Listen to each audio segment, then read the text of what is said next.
여러분들이 시골길을 가다 보면 뭔가 이렇게 수북하게 쌓여있는 어떤 무더기를 볼 수 있을 텐데, 그것이 이제 그 안에 어떤 곤충이 들어있느냐에 따라서 무슨 집 이렇게 말합니다. 개미들이 모여 사는 곳을 뭐라고 말하죠? 개미집 이렇게 말합니다.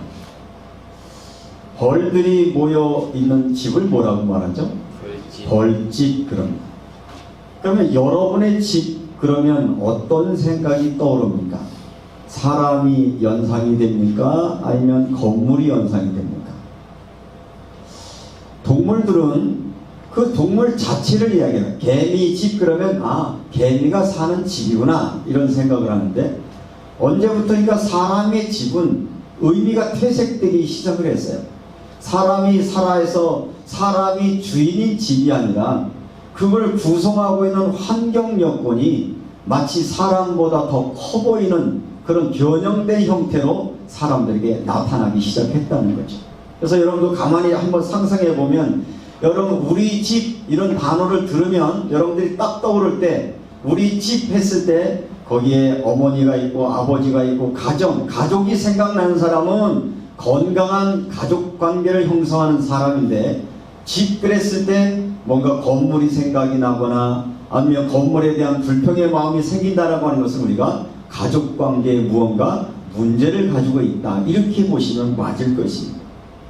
왜냐하면 집이라고 하는 것은 하나의 주거 공간인데, 그 주거 공간의 목적은 뭐냐? 거기에 살아가고 있는 사람이 주인인 거예요. 그 사람이 가장 주체가 되어야 되는 것인데, 우리 사회는 너무 물질 문명에 우리의 생각들이 좀 변질되다 보니까 사람보다도 더 커 보이는 물질의 세계 속에 우리는 잘못된 것을 주인으로 여기는 그런 삶을 살아가고 있다는 것이죠. 그래서 집 그러면 자산이라고 생각하는 사람들이 의외로 많습니다. 집은 자산이 아닙니다. 집은 가족입니다. 가정입니다. 거기는 사람이 주인인 것입니다. 이것이 우리가 가지고 있는 모습인데, 그래서 어떤 집이라고 하는 것은 그 안에 누가 주인인가, 어떤 사람이 주인인가에 따라서 가정의 환경들이 달라지죠. 그래서 어떤 부모인가에 따라서 자녀들의 모습이 달라지는 것처럼, 또 이것이 좀 확산되어져 가면 교회도 마찬가지입니다. 여러분 교회 그러면 무슨 생각이 들죠? 교회 그러면 뭐가 떠올라야 돼요? 교인들이 떠올라야 돼요. 거기서 믿음 생활하고 하나님과의 관계가 되는데, 우리는 교회 그러면 자꾸 건물, 교회 그러면 많은 사람의 숫자, 그게 아니라 교회는 뭐냐? 하나님의 백성들이 모여 하나님 앞에 예배하는 하나님의 집, 이런 개념이라는 말이 있죠. 국가도 마찬가지입니다. 어떤 국가, 어떤 사람이 주인에 따라서 독재 국가가 되어지기도 하고 국민들이 주인 되는 민주국가가 되어지기도 합니다. 요즘 여러분들이 우리 시사의 내용에 보면 청와대의 주인이 누구냐에 따라서 우리의 가치관이 바뀌어져요. 그렇죠? 청와대 주인이 바뀐 지가 이제 아직 1년 채 되지 않았는데, 예전 주인이 있을 때는 북한이라고 하는 저 북쪽에 있는 사람들이 누구냐? 저놈들은 우리와의 대적, 우리가 멸망시켜야 되는 대상, 이렇게 했는데, 주인이 바뀐 이 정부는 이렇게 말합니다. 우리의 동포다. 우리가 포용하고 안아야 될 것이다. 이런 개념을 가지고 사람들을 통치한다는 거죠. 다시 말하면 어느 집이 됐든 어느 단체가 됐든 주인이 누구냐가 이만큼 중요하다는 것을 말하고 있습니다. 오늘 그와 같은 이야기를 우리에게 말씀해 주시려고 예수님은 어떤 한 사람이 말 못하는 귀신에 들렸습니다. 이게 말 못하는 귀신이 들린 이 사람 속에 있는 귀신을 쫓아냈더니 이 사람이 말을 하기 시작을 했다 하는 이 사건의 이야기를 우리에게 말하고 있습니다. 여러분, 말 못한다 그러니까 우리의 생각은 소리라는 걸 자꾸 그 사람은 소리를 못 내서 말을 못한다 말할 수 있겠지만, 이것은 뭘 의미하고 있냐면 말을 못한다는 말의 그 범주 안에는 소통이 되어지지 않는 사람, 다시 말하면 말을 할 수 없어서 관계가 단절된 사람을 의미하고 있습니다. 사람과의 관계가 단절되고 있으니까 자기 안에 있는 이 고통을 표현할 수 없어서 너무너무 힘겹게 살아가는 사람에게 그 사람 속에 있는 귀신을 쫓아냈더니 이 사람이 말하기 시작했다. 이제까지는 말하지 못한 것들을 말하기 시작했으니까 얼마나 큰 해방이었겠습니까? 요즘 우리 사회에 일어나고 있는 미투 운동이라는 게 뭡니까? 그동안 말 못했습니다. 왜 말 못했냐면 말을 하면 야 네가 잘못한 것 아니야? 네가 어떻게 처신했기 때문에 그런 상황이 왔어? 라고 다른 사람들이 자기를 정죄할 게 두려워서 말하지 못했던 사람들이 시대가 바뀌었어요. 말할 수 있는 시대가 되어지니까 나 예전에 너무 아팠어. 나 예전에 너무 힘들었어. 다른 사람이 나를 너무 괴롭혔어. 말하기 시작하는 그게 바로 미투 운동이라는 것입니다. 이제는 말할 수 있다라고 하는 말은 뭡니까? 나 예전에 빼앗겼던 고통, 아픔, 파괴되었던 지난 날들의 상처, 20년 전, 10년 전 최근에 있었던 말할 수 없던 것을 말하는 시대가 되었다. 저는 오늘 이 말씀을 보다가 예수님이 이 땅에 오신 사역 중에 하나가 말 못하는 사람을 말하게 하신다. 시대 상황으로 보면 이것도 하나님께서 우리에게 주신 말할 수 없는 시대가 말할 수 있는 시대로 바뀌어준 바로 주님이 주시는 은혜의 선물이라고 여겨져서 오늘 이 말씀을 중심으로 누가 주인인가 라는 제목의 말씀으로 함께 은혜를 나누고자 합니다. 예수님이 이 땅에 오셔서 하신 일들 중에 예수님은 파괴되어 버린 인간의 죄악상, 그 죄로 말미암아 고통당하는 사람들을 해방시켜 주시기 위하여 사실 주님이 이 땅에 오신 거예요. 그런데 그 중에 또 하나의 사람이 바로 귀신에 사로잡혀서 말을 하지 못했다 그랬어요. 사람이 말 못하는 이 답답함 경험해보지 않은 사람은 모를 겁니다. 독방에 갇혀서 오래 생활했던 분이 쓴 수인이라는 책에 보니까 이분이 그 독방에서 한 몇 년쯤 혼자 말할 수 없으니까 나중에 어떤 상태가 되냐면 바퀴벌레가 이러고 지나가면 바퀴벌레하고 말하기 시작합니다. 야, 너 어디가? 왜냐하면 사람은 말하지 않고는요 견딜 수가 없는 거예요. 말하지 않고는 자기의 마음속에 있는 감정을 표현하지 않고는 견뎌낼 수 없고요. 바퀴벌레하고 말하기 시작합니다. 그리고 창밖에 피는 들풀들하고 이야기를 하고 시작합니다. 왜냐하면 우리 인간은 소통이 끊어지면 고독하고 답답해서 살 수 없는 존재이기 때문에 주님은 이 땅에 오셔서 이 말할 수 없는 이 귀신에 잡힌 사람들을 해방시켜 주셨다라고 말하고 있습니다. 언어는 뭐 하는 거냐? 소통이라는 거예요. 그죠? 여러분 주변에 여러분하고 말할 수 있는 사람이 있습니까? 누구하고 대화가 되십니까? 대화가 되지 않는 때 얼마나 고통스러운 경험해 보셨습니까? 다시 말하면 언어라고는 표현이고 표현한다는 얘기는 표현할 때 우리가 거기서 자유할 수 있고 오해가 생겨져서 서로 관계가 단절되다가 이야기를 하다 보면 서로 이해가 되고 수용이 되고 여기에서 평화가 일어나고 사람과의 회복되는 것이 바로 언어라고 하는 그런 사실입니다. 이렇게 말할 수 없는 고통 속에 있는 사람들을 예수님이 치료해 주었더니 사실은 축하해야 되잖아요. 야, 말할 수 없다 말하니 얼마나 행복하냐. 축하해 줘야 되는데 말쟁이들, 말하기 좋아하는 사람들은 이때 예수님을 비난하기 시작합니다. 저 예수가 그 바알세불 힘입어. 여기 바알세불이라고 하는 말은 귀신의 왕이라는 뜻이고 성경에 보면 이 바알세불은 우리의 말로 번역하면 똥집이라는 뜻이죠. 아주 더러움의 극치를 표현하는 거예요. 이 귀신의 왕을 힘입어 이 귀신을 쫓아낸다라고 얘기했더니 예수님이 만약 내가 이 귀신의 왕을 내가 귀신 들려서 귀신을 쫓아낸다는 것이면 귀신 나라에 지금 분쟁이 일어난 것 아니겠느냐. 내가 이 귀신을 쫓아낸 것은 귀신 들려 쫓아낸 것이 아니라 하나님의 손을 힘입어 이 귀신을 쫓아냈다라는 말씀으로 얘기를 하면서 당신이 이 땅에 오신 목적을 우리에게 표현해 주고 있습니다. 요한일서 3장 8절에 보니까 하나님의 아들 예수가 이 땅에 온 것은 마귀를 멸하려 하시니라.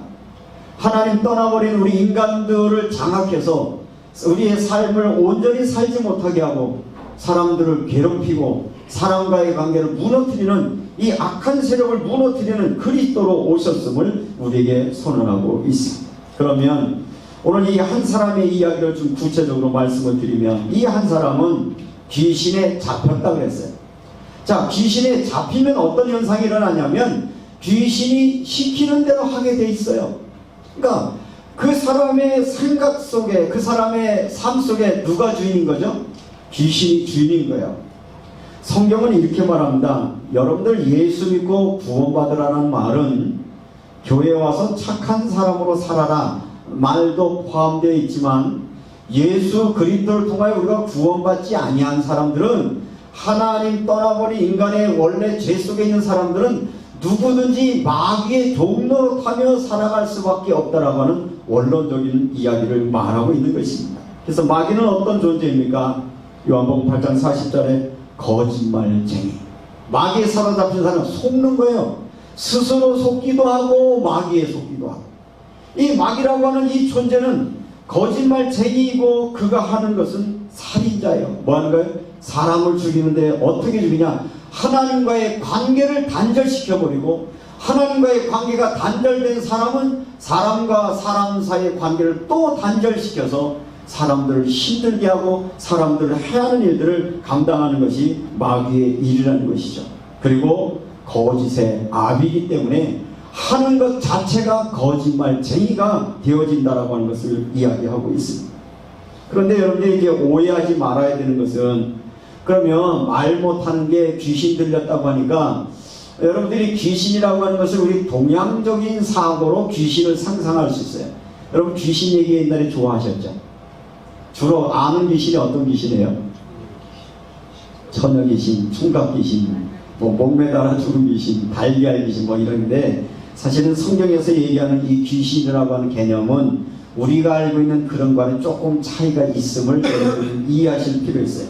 여기 오늘 본문에서 얘기하고 있는 이 귀신들이, 이 귀신이라고 하는 언어의 뜻은 다이모니온이라고 하는 그 헬라어에서 나오는 것이, 이것은 어떤 뜻이냐면 한정적인 능력이나 초자연적인 존재로서 사람들을 장악해서 예견과 신탁을 하고 실생활에 도움을 주는 존재, 이렇게 표현하고 있어요. 그 얘기는 뭐냐면 이 귀신은 한정적인 능력을 가지고 있는 게 분명해요.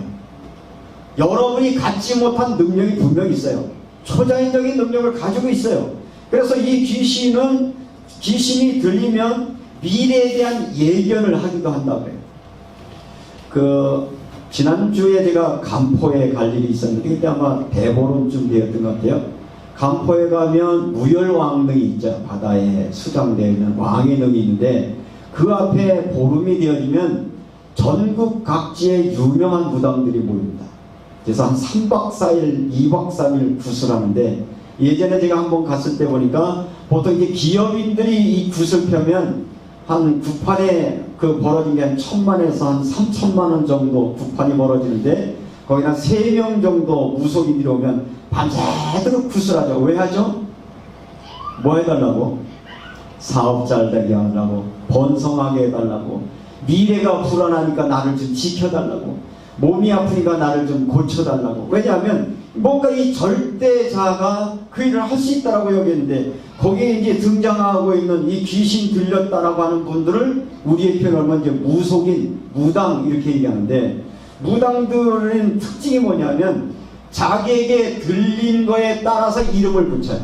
예를 들면 장군보살 이렇게 이름을 붙인 사람을 여러분들이 상상하면 어떻게 상상하면 되느냐면, 보통 이제 여자분들이 장군보살이 들리는데, 지금 또 여러분이 상상해 이런 사람들 주로 몸이 뚱뚱합니다. 그리고 체격이 굉장히 큽니다. 얼굴은요 엄청나게 험상궂게 생겼습니다. 그래서 마치 그 사람을 딱 보는 순간 뭘 느끼냐면, 장군 같다, 뭔가 힘이 있을 것 같다, 뭔가 능력을 행할 것 같은 모습이 옵니다. 반대로 선녀라는 단어 여러분 보셨어요? 선녀보살 그러면 어떻게 생겼을 것 같아요?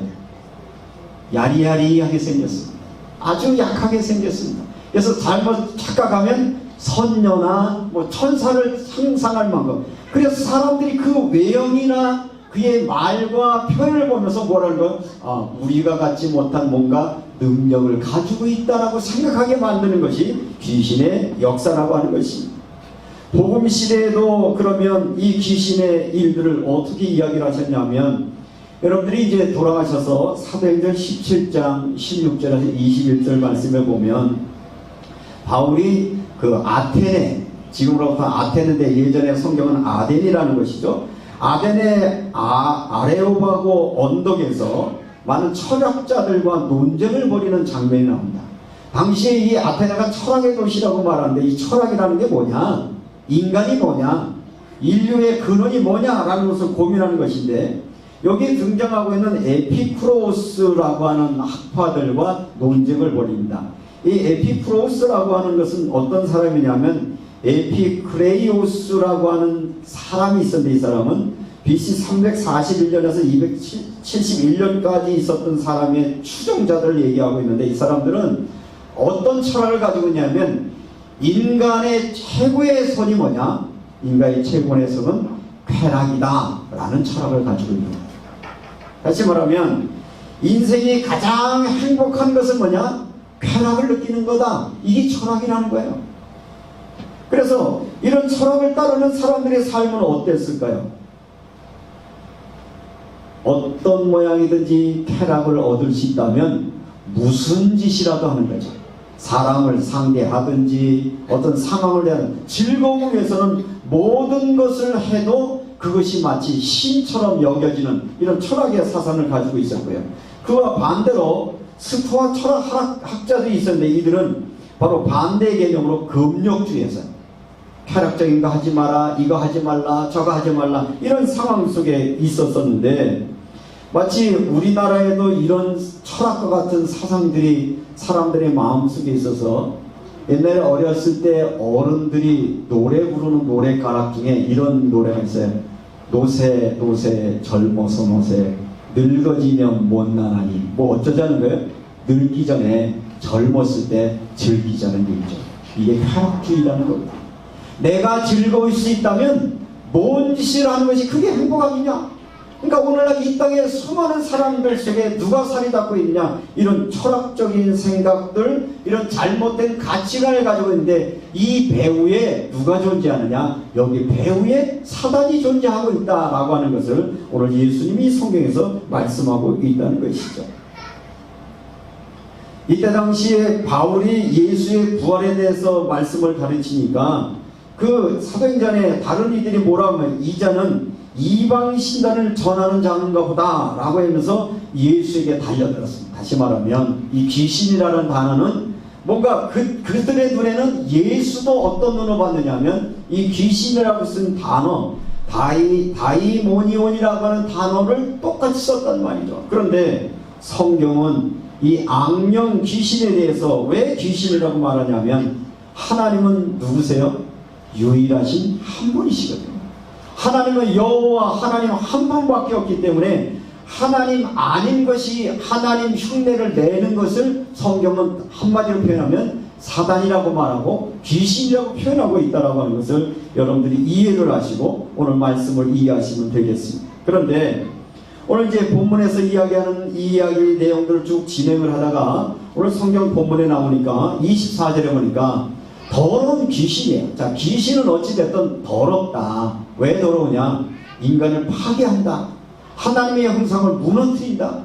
사람답게 사람이 살지 못하도록 망가뜨리는 존재가 더러운 귀신인데, 이 더러운 귀신이 집에서 나갔어요. 나가서 어디를 찾나요? 쉴 곳을 찾았어요. 근데 찾았는데 쉴 곳이 어디였어요? 물 없는 곳을 찾았다. 이렇게 성경은 표현하고 있습니다. 그러면 귀신이 나가서 물 없는 곳을 찾았다라고 하는 것은 쉴만한 곳을 찾았는데, 이 물 없는 곳을 찾았다라고 하는 것은 무슨 의미일까를 보니까 당시 그 유대인들의 생각 속에는 이런 생각이 있었던 것 같아요. 이 마귀는 사막에서부터 온다라는 그런 어떤 전설 같은 것을 알고 있었어요. 그래서 그런 것이 있었고, 또 어떤 성경학자는 말하기를 여기에 물 없는 곳이라고 하는 것은 생명 없는 곳을 의미한다. 생명이 없는 곳은 어디인 것이냐? 성경에 보면 물 이야기가 많이 나와요. 그죠? 그래서 이 물 없는 곳은 어느 곳이냐? 그 안에 예수 생명 없는 것, 하나님의 생명이 없는 것인데, 여러분들이 구약 성경에 보면 구원을 설명할 때 이스라엘 백성들이 6월절 어린 양 피 바른 사건으로 구원을 얻고 구원 얻은 저들이 구원 얻었다는 그 표시로 뭘 건너냐면 홍해를 건너게 됩니다. 홍해를 건너야만 뭐 할 수 있어요? 애굽의 종에서 해방될 수 있는 거거든요. 물을 건너야 돼. 이걸 구원을 표현하고 있고요.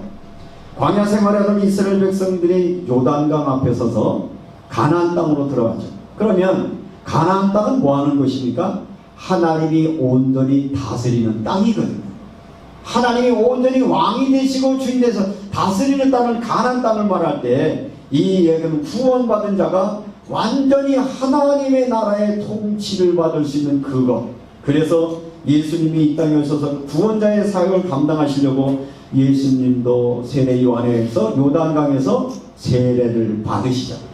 예수님이 세례를 받으셨을 때 위에부터 성령이 임하면서 들려왔던 소식이 있습니다. 이는 내 사랑하는 자요 내 기뻐하는 자이라. 이때부터 예수 안에도 성령이 임하면서 예수님의 삶은 성령에 따라 살아가는 삶이 되었고 성령을 따라 살아가는 그의 삶의 모습들을 누가복음 22장 39절에 보니까 습관을 따라 감람산에 가셔서 기도하셨다. 성령의 인도받아서 예수님은 감람산에 기도하시면서 그 성령을 따라 살아가는 예수님의 기도의 마지막 기도는 뭐였느냐?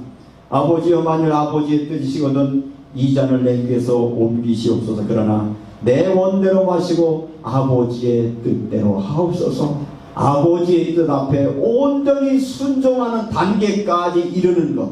다시 말하면 귀신은 어디를 찾아 헤매느냐면 하나님 앞에 순종하지 못한 사람들 속에 들어가려고 찾다가 저가 빈집으로 들어왔다라고 말하고 있습니다. 그러면 빈집이 뭐였냐면 빈집은 청소를 했어요. 여러분 그 폐가를 아시죠? 사람이 안 살면 집은 어떻게 되나요? 뭐 도시에 사시니까 그게 잘 몰라. 시골 같은 데 가보면 집이 있긴 있는데 막 집이 막 무너지는 집이 있어요. 왜 그래요? 주인이 없어서 그래요. 빈집이 되어지면 주인은 누굴까요? 들쥐들, 뭐 짐승들. 도시에 빈집이 생기면 뭐 집이 없어서 이렇게 떠돌아다니는 분들, 아니면 사고 치고 싶은 청소년들, 뭐 이렇게 술 먹는 것, 이상한 범죄하는 것, 그런 곳으로 가죠. 그래서 오늘 성경은 이걸 지적하는 거예요. 빈집은 굉장히 위험하다. 집이 비어서 잠시는 청소를 했다고 그랬어요. 귀신이 잠깐 떠난 것 같아. 그 청소를 했다고 하는 것은 인간의 노력으로 무언가 집을 수리했다는 것인데 이게 철학이기도 하고요. 이것이 우리에게 하나님 떠나버린 자리에 자리 잡고 있는 성공이라는 것이기도 하고요. 명예이기도 하고요. 풍요함, 문명, 문화, 심지어 이거는 민주, 인권이라는 단어로 수리되고 청소되어지지만 그러나 청소되고 수리되는 것도 잠시. 귀신이 들어올 때는 어떻게 들어와요? 더 악한 귀신 7을 내고 들어와서 이 사람이 전보다 나중에 힘이 나빠졌다 이런 말을 합니다. 저는 이걸 보면서 아마 지난주에 많은 분들이 충격을 받았을 거예요. 뭐 다음에 대통령이 될 만한 사람이라는 사람이 이상한 짓한 것 때문에 놀라셨죠. 근데 놀랄 이유가 없는 게요. 의인은 없나니 하나도 없고요. 빈집이 되어지면 누구든지 더러운 귀신 7이 들어와 처음보다 더 악하게 되는 것입니다. 아무리 민주화를 이야기하고 아무리 인권을 얘기해도 우리 인간의 본능 속에 있는 죄의 문제가 예수 그리스도로부터 거듭나지 않으면 성공이라고 하는 7기선이 들어오는 거예요. 내가 이만큼 성공했으니까 내가 이런 짓 해도 아무 상관이 없어진 거예요. 저런 귀신은요 사람들이 이렇게 속이는 겁니다. 성공했다는 많은 사람들이 무너지는 이유가 뭡니까? 그 안에 빈집이어서 그렇습니다. 오늘 예수님이 하시려고 하는 말씀의 의도는 뭡니까? 청소되고 수리되는 것 그거 잠시뿐이다. 순간의 평화다. 순간의 승리이다. 우리는 왜 그랬냐고 분노하지만 복음을 하는 사람은 분노할 이유가 없습니다. 그래서 우리가 복음을 전해야 되는 겁니다. 제가 여러 차례 말합니다. 여러분들이 자녀들이 성공을 위해서 기도하고 높은 자리에 올라가고 돈 많이 벌고 성공하는 것도 중요하지만 우리의 사랑하는 자녀 안에 예수가 왕이 되시고 주인 되어지지 않으면 성공한 만큼 떨어지게 되어 있습니다. 높이 올라간 만큼 추락되게 되어 있습니다. 그것이 인간이 가지고 있는 본래 모습임을 우리에게 말씀해 주고 있는 것이죠. 이 시대에 일어나고 있는 현상의 원인은 뭐냐? 우리가 민주화라고 하는 것 때문에 얼마나 많은 피 흘림과 싸움이 있었습니까? 인권은 이라고 하는 이야기 많았습니다. 그러나 빈집이었습니다. 일곱 귀신은 거짓말쟁이여서 더 악한 거짓말쟁이가 데리고 와서 거짓말쟁이 살인자 거짓 아비는 회칠한 무덤이 되어서 이 사람들을 더 갈수록 어렵게 만든다고 말하고 있습니다. 요한복음 15장에서 예수님이 이렇게 말합니다. 나는 포도나무요 너희는 가지니 너가 내 안에 내가 너 안에 거하면 너희가 나를 떠나서는 아무것도 할 수 없느니라. 여러분의 영혼 안에 빈집으로 놔두시면 언젠가 악한 귀신 일곱이 여러분을 사로잡을 수밖에 없습니다. 아무리 세상의 모든 것을 다 걷고 성공한다 하더라도 우리의 영혼 속에 예수 그리스도가 구주로 오셔서 주인 되어지지 않으면 악한 귀신은 잠시 청소되고 비었다 하더라도 이 누가복음의 말씀의 내용들을 보면 세례 요한이 와서 외치는 말씀이 뭐였습니까? 회개하라 천국이 가까웠느니라고 합니다. 회개할 수 있습니다. 뉘우칠 수 있습니다. 아무리 뉘우치고 회개했어도 생명의 빛 대신 예수가 내 삶의 주인으로 오지 않는 한 우리는 이 악한 사단의 유혹에서 벗어날 수 있는 사람은 아무도 없다라고 하는 것을 말하고 있는 것입니다. 그러므로 사랑하는 성도 여러분, 빈집으로 두면 되지 않습니다. 요한복음은 우리에게 뭐라고 말하고 있습니까? 이 세상에 참빛이 왔다. 참빛이 왔는데 사람들이 그 참빛을 영접지 아니하더니 영접하는 자, 곧 그 이름을 믿는 자에게 뭘 주셨다? 하나님의 자녀가 되는 권세를 주셨다라고 말하고 있습니다. 누가 당당하게 세상을 살아갈 수 있느냐? 참빛 대신 예수가 내 삶의 주인이 되어주고 여러분의 생각의 주인이 되어주고 여러분의 일터의 주인이 된 사람만 하나님 자녀의 권세를 누리며 살아갈 수 있다라고 성경은 분명히 말하고 있습니다. 그런데 이게 쉽지 않다는 것이죠. 예수를 내가 구주로 영접했다 하더라도 그 예수 그리스도를 영접하는 순간 예수가 나의 완전히 주인이 되어야 되는데 오라 나는 곤고한 사람이라고 고백했던 바울처럼 내 마음속에 늘 두 가지 몸이 싸울 때 이 싸움에서 이겨내는 방법을 우리가 알지 못하니까 우리는 늘 무너지고 넘어진다는 말입니다. 겉모양으로는 교인들이 얼마나 많이 무너지지 몰라요. 목사들도 무너지고 장로들도 무너지고 뭐 신앙생활 잘한다는 사람도 어느덧 무너집니다. 무너지는 이유가 뭡니까? 온전히 그 예수가 나의 주인이요 나의 왕이 되지 못하는 것인데 바울은 그래서 고백한다고 여러분에게 여러 차례 말씀드려요. 나는 그리스도와 함께 십자가에 못 박혔다라고 말합니다. 십자가 앞에 내가 죽는다라고 하는 의미가 여러분들이 아직 이해가 안 되시는지 몰라도 나는 죄인이다를 고백하고 매일매일 나를 십자가 앞에 못 박지 않고는 우리 속에 사단은 틈탄단 말입니다. 그래서 내 영혼을 주께 맡겨라 깨어라 근신하라 너희 마귀가 우는 사자처럼 삼킬 자를 두루 찾는다. 그래서 너희는 깨어서 기도하라. 늘 기도하는 그 시간 속에서 승리하는 저와 여러분이 되시기를 주님의 이름으로 축원합니다. 예수 그리스도가 나의 삶의 주인이 되기를 원하셨기 때문에 우리가 성령 충만하라고 말합니다. 성령 충만하지 않는 빈집에는 게으름이 틈타고요 불신앙이 들어오고요 염려가 오고요 우리 속에 상한 심령들이 주인 되어지면 우리는 무너질 수밖에 없는 존재다라고 하는 것을 오늘 예수님은 말을 하고 있습니다. 그러므로 사랑하는 성도 여러분, 여러분의 집에 여러분의 생각의 주인은 누구신가요? 여전히 당신이 주인이신가요? 여전히 여러분이 주인이신가요? 그러면 여러분들은 무너질 수밖에 없습니다. 내가 주인이 아니라 내 속에 있는 우리의 생각이 주인이 아니라 여러분의 감정이 주인이 아니라 예수가 여러분의 왕이 되어주시고 주인 되시는 그런 은혜가 이 시간에 있기를 주님의 이름으로 축원합니다. 오늘날 대부분의 많은 사람들이 신앙생활을 한다고 하면서도 넘어지는 이유가 뭐냐? 청소하고 수리하고 말아요. 주인으로 모시지 않아요. 그래서 예수님이 말씀하시려고 하는 것은 빈집은 안 돼, 그 말이에요. 그럼 어떻게 하는 거예요? 성령으로 가득 채워라. 말씀으로 여러분의 생각을 채워라. 말씀 앞에 순종하는 것으로 채울 때 여러분들은 하나님의 자녀의 권세를 누리며 살아가는 놀라운 축복이 저와 여러분의 있기를 주님의 이름으로 축원합니다. 마지막으로 27절에 이 말씀을 하실 때에 뭐라고 그러죠? 예수님을 낳은 그 마리아, 그분이 복이 있습니다 라고 말했더니 28절은 여러분이 있습니다. 시작.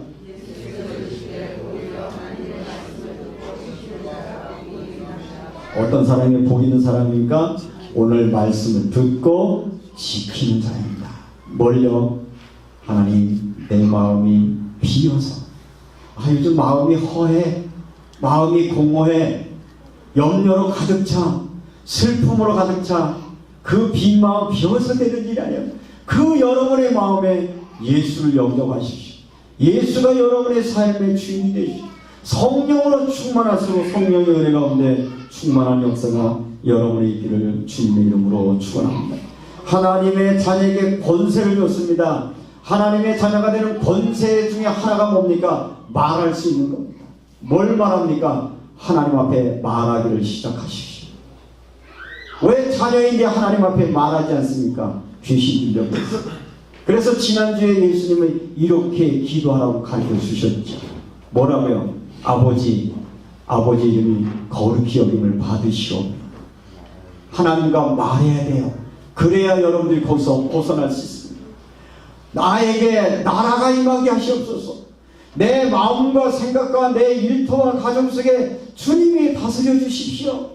주님의 다스려 주심을 믿습니다. 오늘부터 말하십시오. 그리고 내가 하루에 필요한 모든 것 아버지로부터 오니 아버지 하루에 필요한 모든 것 나에게 공급해 주시고, 나를 힘들게 하고 나를 어렵게 하는 그 사람을 내가 용서할 수 있는 마음 주셔서 다쳤던 내 입술이 열려서 이제는 말하게 하시고, 용서를 말하게 하시고, 사랑을 말하게 하시고, 그리고 마지막으로 나 시험에 들지 않게 해주십시오. 누구에게서? 나에게서와 마귀에서. 시험은 누가 드느냐? 사람들은 착각합니다. 저 사람이 나를 시험 줬다고요? 여러분이 드는 거예요. 한번 따라, 시험은 내가 든 거야. 내가 든 거야. 누구 다른 사람 얘기하지 마세요. 내가 기도하지 않고 아버지의 이름 말하지 않고 내가 하나님의 나라가 내게 임하지 않게 하면 우리에게 시험이 올 수밖에 없기 때문에 주님은 말합니다. 말 못하는 귀신을 쫓아내시니 그가 말했다. 기도할 수 없는 사랑하는 성도 여러분, 기도할 수 없다면 하나님의 성령의 사람이 아니라 마귀의 귀신에 잡혔는지도 모르겠습니다. 오늘부터 말하십시오. 아버지 이름이 거룩히 여김을 받게 해달라고, 아버지의 나라가 내게 임하게 해달라고, 하루하루 필요한 모든 걸 하나님이 공급해달라고, 그리고 용서해서 사람과 소통이 되게 해달라고, 나 스스로에게 마귀의 시험에 들지 않도록 기도하셔서 승리하는 저와 여러분이 되시기를 주님의 이름으로 축원합니다. 오늘부터 여러분의 마음속에 말하지 못했던 더러운 귀신은 떠나가고 가족끼리 서로 대화하십시오. 화해를 말하십시오. 용서를 말하십시오. 사랑을 고백하십시오. 성도끼리 서로 화해를 요청하고 사랑하고 격려를 말하시고, 그래서 오늘부터 여러분들이 예수 그리스도의 은혜와 상의 복음을 말할 수 있는 축복이 저와 여러분 속에 넘치시기를 주님의 이름으로 축원합니다. 은혜로우신 아버지 하나님, 말해야 되지만 말 못하는 마음을 가졌던 우리 속에 있는 더러운 귀신들이 떠나가게 하시고, 용서하지 못했기에 사람과 대화할 수 없는 우리 속에 막혀진 마음들이 예수님으로 떠나가게 도와주시고, 분열되고 나누어진 것 속에서 화해와 용서가 있게 하여 주셔서 하나님 교제하며 말하며 하나님 앞에 나아가는 저희들 되게 도와주옵소서. 우리의 마음이 비지 않게 하옵소서. 우리의 생각이 공허해지지 않게 하옵소서. 세상의 것으로 우리의 마음을 채우면 하나님 그곳에 마귀가 일곱 귀신을 가지고 틈탄다고 했사오니 성령의 충만함을 주시고 하나님의 자녀가 되는 권세를 누리며 살아가는 한 주간 되도록 역사하여 주옵소서. 우리 사랑하는 성도들 가운데 말 못하는 일이 있으니까 소통을 잃어버린 자들이 있습니까? 이 시간에 권세 있는 예수님으로 저에게 성령의 충만함을 얻게 해서 하나님과의 관계가 소통되게 하시고, 가족과의 관계가 소통되게 하시고, 이웃과의 관계가 소통되는 축복이 이 한 주간 나타나도록 축복해 주시기를 원하며 우리 주님 예수 그리스도의 이름으로 기도드리옵나이다. 아멘. 함께 일어나셔서 216장